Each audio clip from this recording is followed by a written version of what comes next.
I'm TSD publisher Ben Love here with Hunter Paniagua. LSU Media Day has come and gone.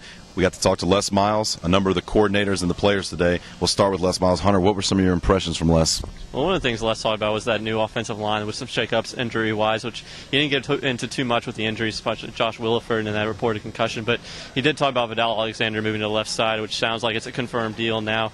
And one of the things he likes about that is it provides a lot of power with him and Lyle Collins on that left side, and that Gerald Hawkins has really emerged as someone they can trust to take over the right tackle spot.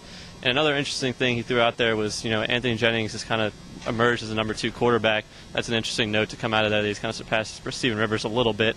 But then he also talked a lot about the kickers, which is a big question of concern for this upcoming team. It sounds like Colby Delahousse, a walk-on, is going to be your number 1 field goal kicker. James Harrison's going to have kickoffs. It might be a long field goal kicker with Trent Domingue maybe get in the middle of it as a backup punter. So there's a lot of guys competing for a kicker job, which isn't something LSU's had for a while. I got a chance to speak with offensive coordinator Cam Cameron and John Chavis on the defensive side.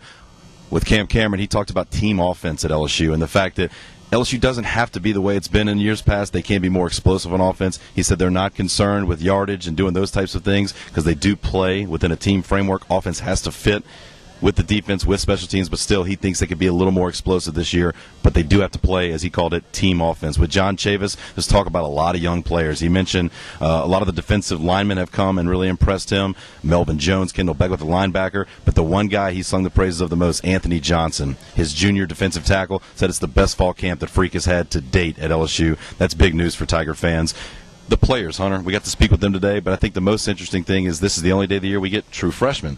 You talked to a number of them. Who on the defensive side really stood out to you? Christian Lockentor was a guy I had a pretty good conversation with, and he's someone that's emerged from the spring and the fall as maybe one of the freshmen on the defensive line that could be in line for a lot of playing time. He said he's up over 300 pounds now, considering when he committed, a while ago he was around 250, 260. So he's put a lot of weight to emerge as a defensive tackle, which is position of focus. So definitely look for him to be in the mix. Yeah, I had a chance to speak to a lot of guys on the offensive side of the ball.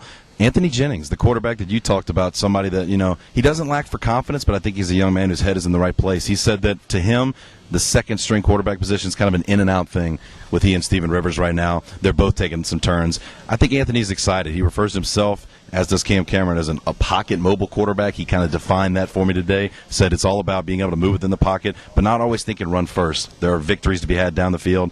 I think the young man knows it. He's probably your quarterback of the future at LSU. Stay tuned in the future to TSD. Plenty of LSU Media Day coverage and more.